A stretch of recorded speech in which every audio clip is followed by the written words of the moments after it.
लड़की एक झटके से नींद से जागती है और डरकर देखती है कि उसके मुंह में कोई घिनौनी चीज ठूस दी गई है। घबराई हुई वो इधर उधर भटकती है और जब एक खुले घास के मैदान में पहुंचती है तो देखती है कि वहां उसके जैसे ही हालात वाले बहुत से लोग मौजूद हैं। मैदान के बीचों बीच एक बड़ा लकड़ी का बॉक्स रखा हुआ है।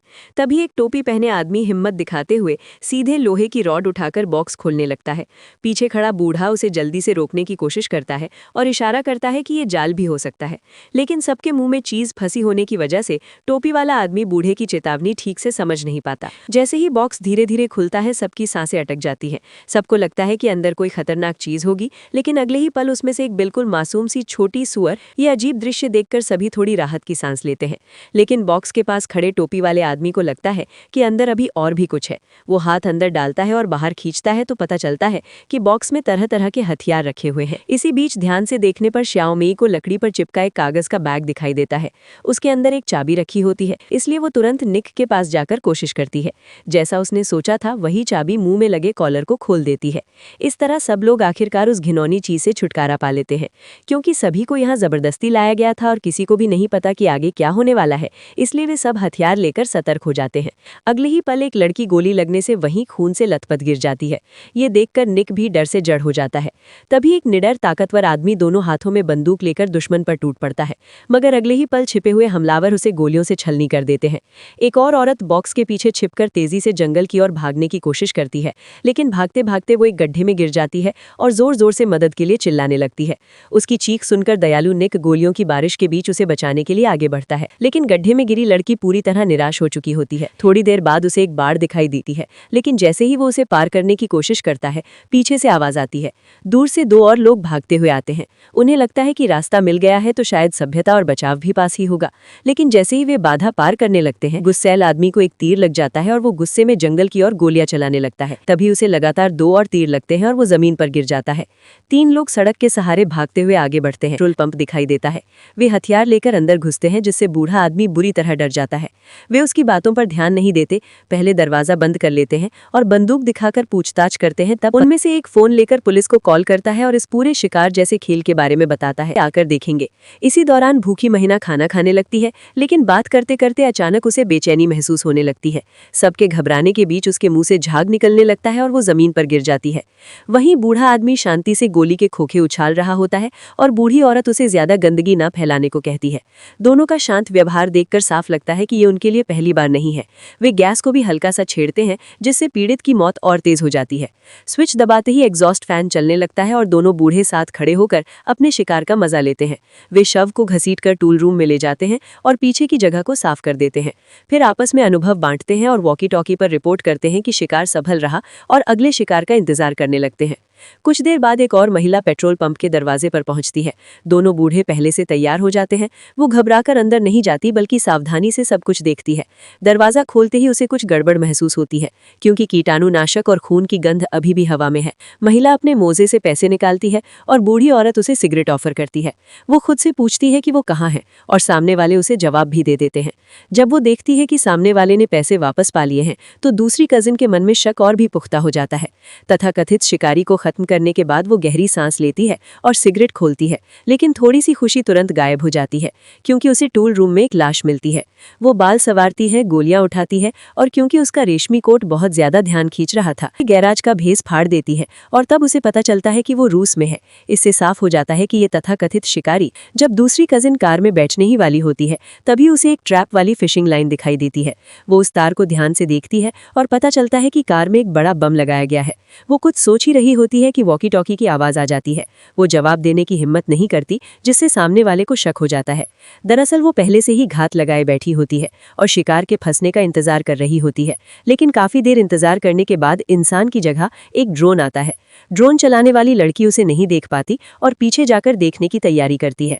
दूसरी कजिन समझ जाती है कि वो लड़की असली शिकारी नहीं है, इसलिए वो गुस्से में ड्रोन को लात मारकर तोड़ देती है।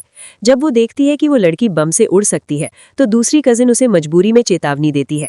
कार में लगे बम को देखकर लोसेहू को उसकी असली पहचान का यकीन हो जाता है, इसलिए वो गोली नहीं चलाती। दूसरी कजिन उस बेवकूफ लड़की को नजरअंदाज करती है और वहां से निकलने का फैसला करती है, क्योंकि ड्रोन के कारण उनकी लोकेशन उजागर हो चुकी होती है। वे दोनों रेलवे ट्रैक के साथ साथ आगे बढ़ते हैं और लोसेहू अकेले अजीब तरीके से बातें करती रहती है। चलते चलते अचानक दूसरी कजिन रुक जाती है, सड़क किनारे जा लोसेहू को खींचकर ऊपर चढ़ा लेती है। उन्हें लगता है कि अब वे सुरक्षित निकल जाएंगे, लेकिन तभी एक समूह अवैध प्रवासियों का दिखाई देता है। वहां सिर्फ एक ही खुला डिब्बा होता है और उसके अंदर भी कई प्रवासी छिपे होते हैं। उसे शक होता है कि उनमें कोई दुश्मन जरूर छिपा है, इसलिए वो बंदूक तानकर 3 सेकंड की गिनती शुरू करती है और सबको अपनी पहचान बताने के लिए कहती है, वरना गोली मारने की धमकी देती है। आखिरी सेकंड में अचानक ट्रेन जोर से ब्रेक लगाती है। सैनिक गोली चलाकर जांच करते हैं और सबको नीचे उतार लेते हैं। वो जल्दी से अधिकारी को समझाने की कोशिश करती है कि वो अमेरिकी है, उसे शिकारी लोग यहाँ लाए हैं और अभी अभी उस पर हमला भी हुआ था, लेकिन अधिकारी उसकी बात बिल्कुल समझ नहीं पाता। तभी सामने मौजूद शिकारी कहता है कि वो उसे पहले भागने का एक मौका देगा, फिर खुद उसका शिकार करेगा। वो हैरान रह जाती है कि मारने से पहले सूचना भी दी जा रही है। वो तुरंत शिकारी पर झपट पड़ती है। उसके बैग से एक ग्रेनेड लुढ़क जाता है और वो चालाकी से उसे उठाकर शिकारी की पैंट में ठूस देती है और हड़बड़ी में वहां से भाग निकलती है। दूसरी तरफ लॉरा को शरणार्थियों के स्थान पर ले जाया जाता है। वो अधिकारी से कहती है कि उसका पीछा किया जा रहा है और वो एक खतरनाक शिकार के खेल में फंसी हुई है, लेकिन सामने वाला उसे पागल समझकर हंस देता है और कहता है कि एक और पागल भी है। तभी एक बूढ़ा आदमी सहारा देकर अंदर लाया जाता है। 2 लोगों को पागल समझकर अधिकारी सीधे दूतावास से संपर्क करता है। थोड़ी देर में एक दूत गाड़ी लेकर पहुंच जाता है। वो गाड़ी में लगातार बातें करता रहता है और उसकी ज्यादा बातों से लॉरा को कुछ गड़बड़ का अंदेशा हो जाता है। वो हैंडल को कसकर पकड़ लेती है, अपने पैर उठाती है और फिर दूध की पिस्तौल निकाल लेती है। इसके बाद वो ट्रंक खोलती है और दोनों को अंदर से एक मैप मिलता है जिसमें शिकारियों के अड्डे का स्थान चिन्हित होता है। लोगों की गिनती से पता चलता है कि पहले के 11 शिकारों में से अब सिर्फ वही 2 बचे हैं। लाओबाई भागने के लिए गाड़ी लेकर निकलना चाहता है, लेकिन लॉरा बिल्कुल नहीं मानती। वो इन शिकारियों को पलटकर खत्म करने का फैसला करती है। जैसे ही रात होती है, अमीर लोग किले में इकट्ठे हो जाते हैं। तभी एक युवक को अचानक पेशाब लगती है और वो जंगल में जाकर पेशाब करने लगता है। उसी समय किले के ऊपर कुछ हलचल होती है, जिसे अमीर लोग तुरंत सतर्क हो जाते हैं। जॉर्ज घायल अवस्था में दिखाई देता है, जिसे देखकर एक महिला बहुत दुखी हो जाती है, क्योंकि वो उसका प्यारा पालतू था। सभी लोग समझते हैं कि आवाज जॉर्ज की वजह से हुई है और धीरे धीरे अपनी सतर्कता कम कर देते हैं। लॉरा मोड़ का सहारा लेकर हमला करती है और अमीर लोगों में अफरा तफरी मचा देती है। ट्रेनर धीरे धीरे उसके पास आता है, लेकिन लॉरा एक गोली में उसे गिरा देती है। तभी एक चीज तेजी से उड़ती हुई आती है। घबराई हुई महिला को देखकर लॉरा सीधे उसी ओर बढ़ जाती है। एक आदमी राइफल उठाने की कोशिश करता है, लेकिन लॉरा तेजी से उस पर टूट पड़ती है और घूंसे लातों से उसे बुरी तरह पीटती है। फिर भी वो आदमी फुर्ती दिखाते हुए राइफल की मैगजीन निकाल देता है। कुछ ही पलों में किला शांत हो जाता है। लॉरा मुड़कर बंदूक तान लेती है, जबकि घायल अमीर अभी भी भागने की कोशिश कर रहे होते हैं। जैसे ही लॉरा जाने लगती है, ट्रेनर अचानक उसे दीवार से दबा देता है, लेकिन लॉरा ज्यादा चालाक साबित होती है। स्टील पाइप निकालकर जोरदार हमला करती है और उसे सीधा खत्म कर देती है। लॉरा बंदूक तानकर उस महिला से पीछे के मास्टरमाइंड के बारे में पूछती है। तभी लाओबाई भी किले के अंदर आ जाता है। जब महिला कुछ भी बताने से इनकार करती है, तो लॉरा कार्रवाई करने ही वाली होती है कि अचानक वायरलेस से आवाज आती है। दूसरी तरफ का व्यक्ति सीधे लाओबाई का नाम लेकर पुकारता है, जिससे दोनों तुरंत बंदूक तान लेते हैं। सामने वाला बार बार लाओबाई को ही बुलाता रहता है। गुस्से से भरी लॉरा ट्रेनर के पास जाती है और असली मास्टरमाइंड का ठिकाना पूछती है। जब वो कुछ नहीं बताता, तो लॉरा उसके जख्म पर जोर से दबाव डालती है ताकि उससे सच उगलवा सके। इसके बाद लॉरा जिंजी के हवेली में पहुंचती है।